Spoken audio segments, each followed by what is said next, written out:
Welcome to the Magic of Compassion. I'm Little Wu, and this week's topic or question is, if you're an empath and a recovering rescuer, how to handle it when your partner is feeling depression.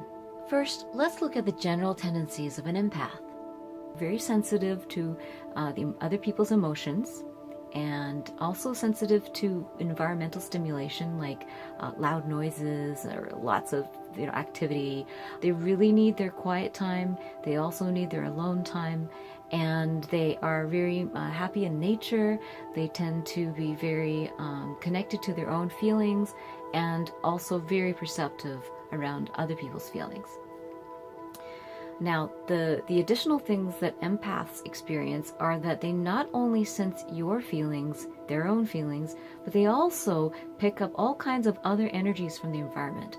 So they can actually pick up other people's physical discomforts or symptoms. So if they're around someone who's not feeling well or sick, they can actually pick up exactly what that person's feeling on a physical level. And so they might even start displaying some of the ailments that others are experiencing. And so that can be very difficult for an empath. They're also very sensitive to other people's pain and suffering in a way in which it makes them really kind of want to reach out and help all the time. So being a rescuer is very common, being a healer or a counselor, because people just also gravitate towards you as an empath. They can feel that you know and understand what they're sensing and feeling, so they tend to come to you with their problems, with their emotions, and really, open up, even though, you're not inviting it directly. It's just they sense that you're an empath. As psychiatrist Judith Orloff says, some empaths have profound spiritual and intuitive experiences with animals, nature, or their inner guides. I also want to give a definition that you can find online for the term rescuer: a person who saves someone from a dangerous or difficult situation. If you are an empath, then it's actually not surprising that you might also be a rescuer, because if you're very sensitive to how people are feeling or hurting, then you're going to have a tendency to want to fix, repair, or help, want to rescue people from their pain and suffering. So there are two practices that I highly recommend for an empath who is also a rescuer. And in this case, this question is around having a partner who's dealing with depression and how to handle that. And so these two practices will really help you ground yourself and permit you to be in the proper space to be the best kind of help to someone you love. The first practice is the art of the real namaste. Now, you might have heard the term namaste before. Maybe you're very familiar with it through yoga or other spiritual practices. There's a hand gesture that comes with it where you bow, and it comes from the Sanskrit word that is very difficult to translate in English. And there's these beautiful words that have profound meaning in Sanskrit that takes many, many words in English to explain. A common translation of this Sanskrit word is that when the divine in me recognizes the divine in you, we are one.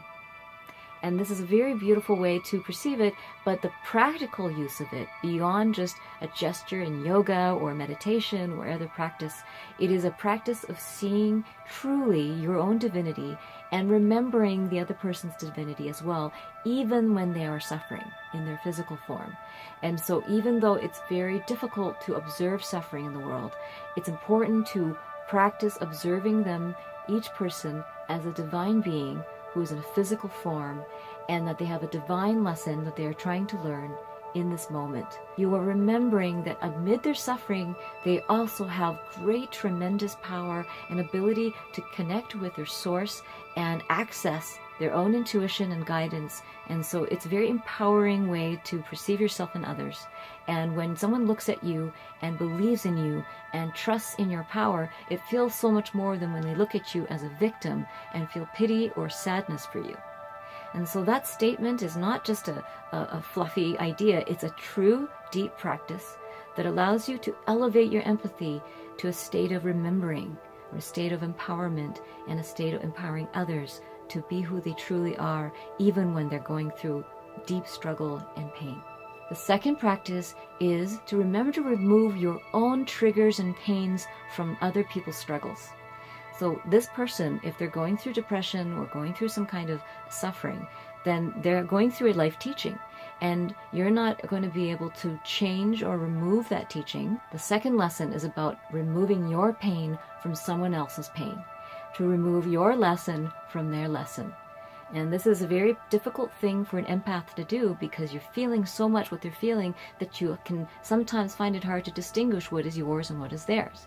And so your work as an empath is to remove your triggers, your suffering, your fears and anxieties, and what is difficult for you in witnessing all that, to remove that from their experience so that it's cleaner for them, and so that they end up with just what they're going through.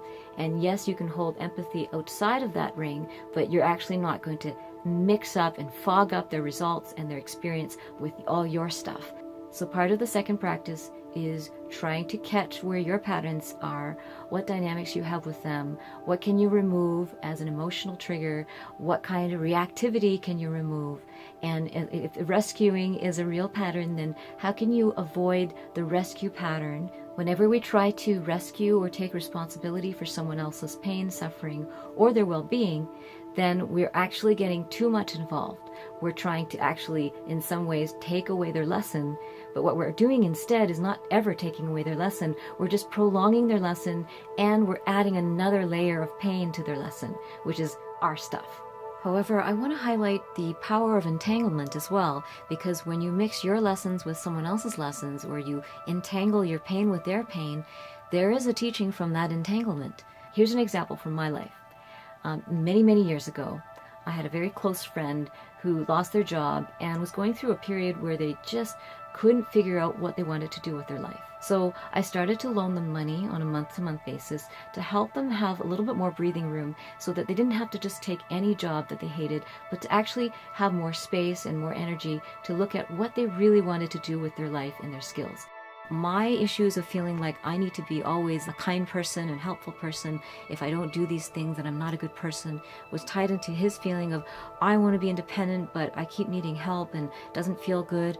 And so then our entanglement continued until I finally realized, no, I need to trust that whatever happens will happen, that both our highest goods are served when I remove my pain from their pain. And so when I did that, removing my financial support, it was very difficult for a while, and it required a lot of trust. Our friendship survived this, but our roommate situation did not. That was a very powerful entanglement, but it also taught us when we disentangled. Being an empath is a huge gift, and the desire to help is very natural, and it's just about finding these energetic boundaries and different mindsets that allow us to empower ourselves and others and find the best way to help, rather than get involved in enabling patterns that are defeating for both parties. Send you many blessings for the teachings that you are currently experiencing, and the courage that it takes to go through these with all the love in your heart. Mwah. Thank you so much for joining me. If you're curious about my one-on-one sessions, workshops, or online classes, visit littlewood.org. Lots of love.